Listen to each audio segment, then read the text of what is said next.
Bryce Young, potentially a future prospect, big name player in the league, potentially, depending on how things work out with him in Carolina. So obviously, if they're not taking care of this guy, he's not going to last very long, either with this team or in the league in general.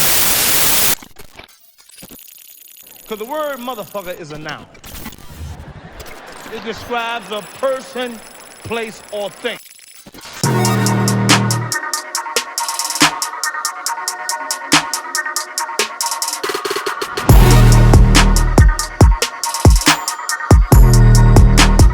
It's the motherfucking pie.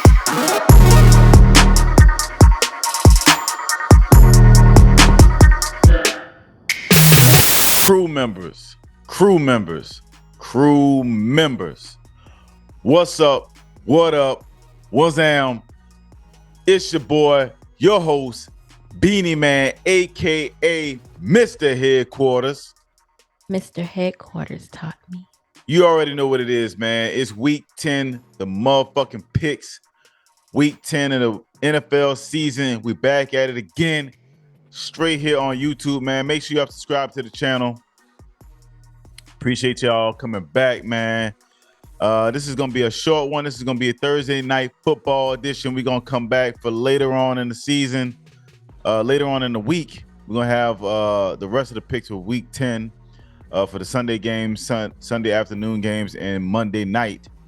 But first things first, let's get this Thursday night game out the way, man. It's not the best game of the week. I can tell you that. This game is definitely a game that most people going to probably skip over for Thursday night. This is just not a good game and not a good matchup at all. First thing first, we have the 1-7 Carolina Panthers traveling all the way to Chicago to face the 2-7 Chicago Bears. The Bears are favorite by -3.5. The over-under is 38.5. So that means anything over 38 points total scored by both teams. Injury report. Last thing, only major injury news that's of note is that DJ Clark as well as Justin Fields will not be playing as well. So on the other side of the spectrum, the Carolina Panthers have a few minor issues, but nothing of note that's going to impact too much of the key players. I see that the Bears are favorite. Tyson Bagent will be getting his second start. Not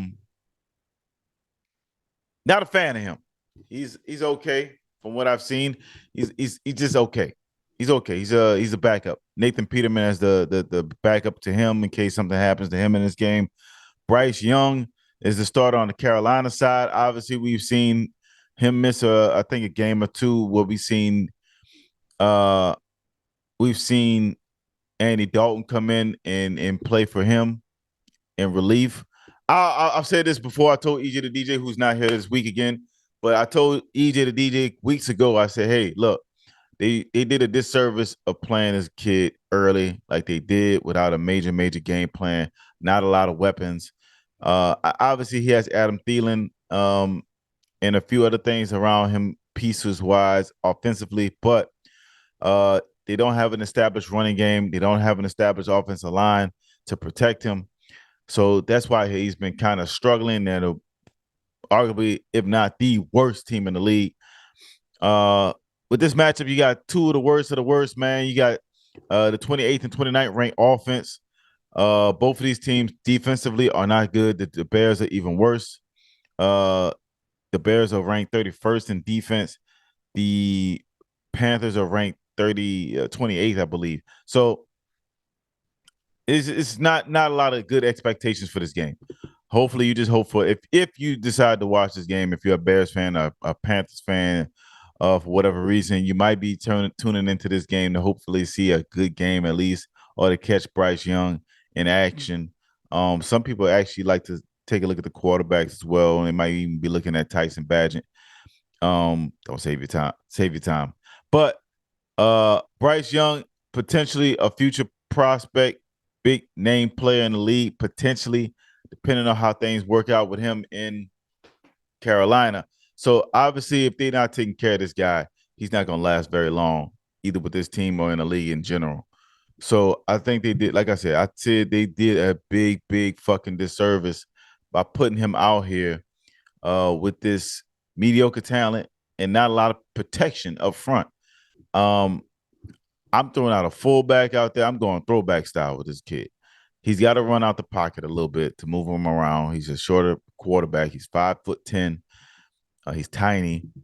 You don't want to have an RG3 type of situation where he gets really hot and then all of a sudden he has to move around the pocket a lot more, which makes him easier to injuries, getting hit, blindsided, anything else that could happen to him. He's just a smaller guy. I think they should have started the season with Andy Dalton. Got Andy Dalton the reps. Let Bryce Young learn. Watch him make some mistakes. See if he can learn that way versus throwing out here to the Wolves off rip with no protection, nothing. The Panthers organization is not some type of organization where you feel that confident and say, all right, we can take this slow and progressively get him better and better and better. Nah, I don't believe that. I don't believe that with this team. So with that being said, I think this is going to be an easily skippable game this week on Thursday Night Football. I don't expect a lot of points in this game.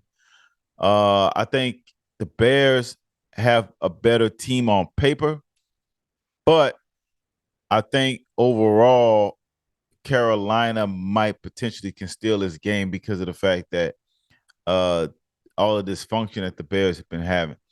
The offense has been trash. Justin Fields, when he was playing, was trashing the offensive scheme and throwing some. He was definitely throwing some shadow punches out there. He was definitely throwing some shadow punches at his offensive coaching. So it's kind of interesting to see where they're gonna end up with this team in the future because you kind of feel like he doesn't really want to be there. Or at least he's not happy with what's going on. And every time you see him on the sideline, he just looks pissed off. Body language wise, he looks bad. Body language wise, he just looks off. So I think that the Bears are in trouble moving forward. The Panthers are kind of where they already was expected to be. The Bears were expected to be a little bit better than what they was last year. They kind of regressed. They even worse than last year. So that's even bad scenario for them to potentially have their coaches staff to be even up for being fired. I mean, we've already seen one coach fired this year. We've seen Josh McDaniels fired over in Las Vegas. And we've seen a situation with that after week one of a new coach. So it can work to a degree, but if they decide to move on from this coaching staff, but I think it can be salvageable if they can just get something going. Tyson Bagent is just not it. He looked okay at times last week, but he was good at moving the football with his legs. Throwing wise, you can tell if he goes up against a strong defense, he's gonna look weird. They look pretty solid offensively against the Saints. In the first half, Tyson Bagent was actually not that bad. He actually wasn't that bad. Going from a standpoint from a Saints fan standpoint, I've seen both of these teams. I would say that the Bears actually gave the Saints a better game between the two teams. As I thought about it, it makes more sense. I think the Bears are going to win this game. And here's why. The Bears will win this game is because they can do a little bit more. They seem a little bit more confident in their quarterbacking play with what they have. They know that Tyson Bagent isn't like the lights out guy who's going to throw it 30 times a game. And if you watch that game when they played the Saints last week, he was definitely on a leash. They tried to reel him back a little bit. At the one read wasn't there. He was already looking to run. And that's why I'm surprised that Bryce Young doesn't do the same, or at least try to roll him out. Now, Tyson Bagent is a little bit bigger than he is, but still, I mean, the game plan shouldn't change as much as you would think. DJ Moore is over there in Chicago, so they have an offensive threat. I would say DJ Moore is a better receiver than Adam Thielen at this point in their careers. So you got to make sure that you get DJ Moore and Tyson Bagent on the same page. I'm calling the Bears to win this game, not by a lot. I'm calling this to be a 17-13 win. Bears not only win this game, they cover. Don't take the over on the points. Go under. Take the Bears in the points to win this game. 17-13 Bears on Thursday Night Football. All right. Well, with that being said, man, that's all we got time for this one. Like I said, I'm gonna be putting out another video later on in the week. That's gonna cover the rest of the games on Sunday this weekend for Week 10 of the NFL season. But for now, that was it for this Thursday Night Football edition. Make sure y'all tune in for this. Subscribe to the channel. Make sure y'all check us out on all audio podcast platforms for our main show, the motherfucking podcast. We no show this week so far, this past week. So I'm working on something, but make sure y'all stay tuned and locked in. Brand new episodes are coming through with more guests coming through as well on the main show. So that being said, you already know what it is. That's motherfucking picks, Thursday Night Football, Week 10 edition of motherfucking sports. I'm your host, Beanie Man, a.k.a. Mr. Headquarters. Mr. Headquarters taught me. You already know what it is. It's the motherfucking pie.